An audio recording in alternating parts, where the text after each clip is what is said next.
سلامونه او نیکې هیلې د چینل مینوالو ستړي مه سئ. هیله ده چې روغ او جوړ یاست او د صحت جامې مو په تنګ وي. دوستانو خبر مو البته چینل مو هغه د کومه سوژه چې موږ ورته ټاکلې وه همهغه سوژه به وي، خو صرف او صرف د محدود وخت دپاره به دې چینل کې دغسې ویډیوګانې خپریږي چې هغه د هیچ چا دپاره هم د قابل د قبول وړ نه وي، یعنې څوک بې نه خوښوي. نو صرف او صرف موږ کوښښ کوو چې په پیل کې هغه ویډیوګانې جوړې کړو چې هغه زموږ اړتیا وي او په هغه باندې موږ صرف او صرف چینل مونیټایز کړو. نو هیله ده چې تاسې په سر کې لږ څه حوصله وکړئ. حوصله مو غواړمه. کله چې چینل مونیټایز شو، چینل به وروسته تاسې ته په عادي توګه هغه کوم ټاپک چې ټاکل سوی دی هغه څه خپاره کړي. ټاپک خو د نیوز دی چې په نیوز برخه کې به پوره کار کوي، خو د نیوز ترڅنګ امکان د دې هم شته چې په اردو ژبه باندې تاسې ته روغتیا وړاندې کړي چې هغه په اردو ژبه باندې کوم مشکلات چې روغتیا کې هغه تاسې ته په اردو ژبه باندې خپاره شي. خو ستاسې څخه هیله کوم چې تر محدوده وخته پورې تاسې حوصله وکړئ همدغه چینل ته. وروسته به چینل په عادي توګه تاسې ته خپل هغه ټاپک چې مخکې مې یاده کړله چې کوم ټاپک ټاکل سوی دی هغه باندې کار وکړي، لکه څنګه چې مې مخکې وویل چې خبري به وي او ترڅنګ به په اردو ژبه باندې روغتیا برخه هم وي. په دغو دوو برخو کې به کار کوو او ستاسې ټولو څخه مې هیله دا ده چې تاسې حوصله وکړئ او د حوصلې سره ترڅنګ وروسته دې چینل ته راسئ او په دې چینل کې ګډون وکړئ او برخه واخلئ او وګورئ چې په دې چینل کې څه خپریږي. نو د دغه چینل مینوالو لکه څنګه چې مې مخکې لومړنۍ ویډیو پورته کړې وه چې هغه د مینې منګل پټ رازونه دلته وګورئ. ټولې ویډیوګانې به مختلفې ویډیوګانې وي او په ټولو ویډیوګانو کې به هغه څه تاسې ته خپریږي چې د دې ټولنې وړ وي او په دې ټولنه کې څوک اړتیا ورته لري. پښتنو دپاره هم کار کیږي په دې چینل کې او په ضمن کې به د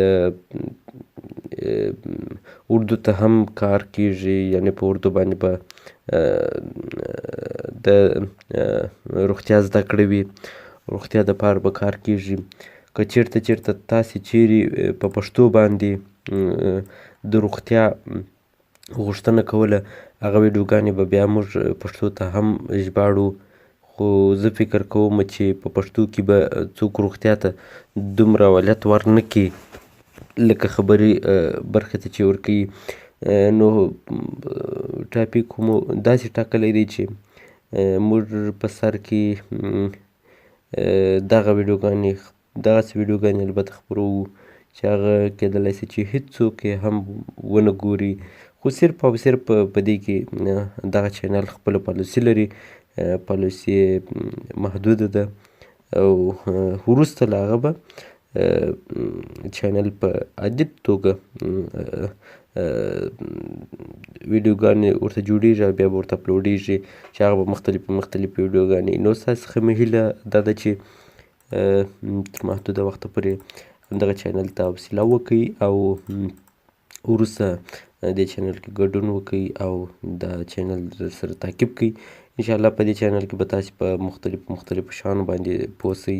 نو هیله مې دا ده چې وروسته له دې بیا ګډون راسره وکړئ او برخه راسره واخلئ.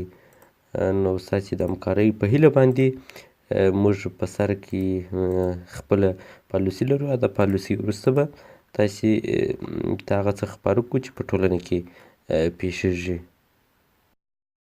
چینل به وروسته تاسې ته په عادي توګه هغه کوم ټاپک چې ټاکل سوی دی هغه څه خپاره کړي. ټاپک خو د نیوز دی چې په نیوز برخه کې به پوره کار کوي، خو د نیوز ترڅنګ امکان د دې هم شته چې په اردو ژبه باندې تاسو ته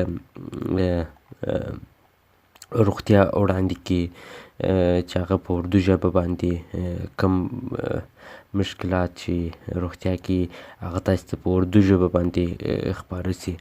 خو ستاسو څخه هیله کوم چې تر محدوده وخته پورې تاسې حوصله وکړئ همدغه چینل ته. وروسته به چینل په عادي توګه تاسو ته خپل هغه ټاپک چې مخکې مې یاده کړله چې کوم ټاپک ټاکل سوی دی هغه باندې کار وکړي، لکه څنګه چې مې مخکې وویل چې خبري به وي او ترڅنګ به په اردو ژبه باندې روغتیا برخه هم وي. په دغو دوو برخو کې به کار کوو او ستاسې ټولو څخه مې هیله دا ده چې تاسې حوصله وکړئ او د حوصلې سره ترڅنګ وروسته دې چینل ته راسئ او په دې چینل کې ګډون وکړئ او برخه واخلئ او وګورئ چې په دې چینل کې څه خپریږي. نو د دغه چینل مینوالو لکه څنګه چې مې مخکې لومړنۍ ویډیو پورته کړې وه چې هغه د مینې منګل پټ رازونه دلته وګورئ. ټولې ویډیوګانې به مختلفې ویډیوګانې وي او په ټولو ویډیوګانو کې به هغه څه تاسو ته خپریږي چې د دې ټولنې وړ وي او په دې ټولنه کې څوک اړتیا ورته لري. پښتنو دپاره هم کار کیږي په دې چینل کې او په ضمن کې به د اردو ته هم کار کیږي، یعنې په اردو باندې به د روغتیا زده کړې وي، روغتیا دپاره به کار کیږي. که چیرته تاسې چیرې په پښتو باندې د روغتیا غوښتنه کوله هغه ویډیوګانې به بیا موږ پښتو ته هم ژباړو، خو زه فکر کوم چې په پښتو کې به څوک روغتیا ته دومره اولویت ورنه کړي لکه خبري برخې ته چې ورکوي. نو ټاپک مو داسې ټاکلی دی چې موږ په سر کې دغسې ویډیوګانې البته خپروو چې هغه کیدلی شي چې هیڅوک یې هم ونه ګوري، خو صرف او صرف په دې کې دغه چینل خپله پالیسي لري، پالیسي یې محدوده ده او وروسته له هغه به چینل په عادي توګه ویډیوګانې ورته جوړیږي او بیا به ورته اپلوډیږي چې هغه به مختلفې ویډیوګانې. نو ستاسو څخه مې هیله دا ده چې تر محدوده وخته پورې همدغه چینل ته حوصله وکړئ او وروسته دې چینل کې ګډون وکړئ او دا چینل سره تعقیب کړئ. انشاءالله په دې چینل کې به تاسې په مختلفو شیانو باندې پوه شئ. نو هیله مې دا ده چې وروسته له دې بیا ګډون راسره وکړئ او برخه راسره واخلئ. نو ستاسې د همکارۍ په هیله باندې موږ په سر کې خپله پالیسي لرو او د پالیسي وروسته به تاسې ته هغه څه خپاره کړو چې په ټولنه کې پیښیږي.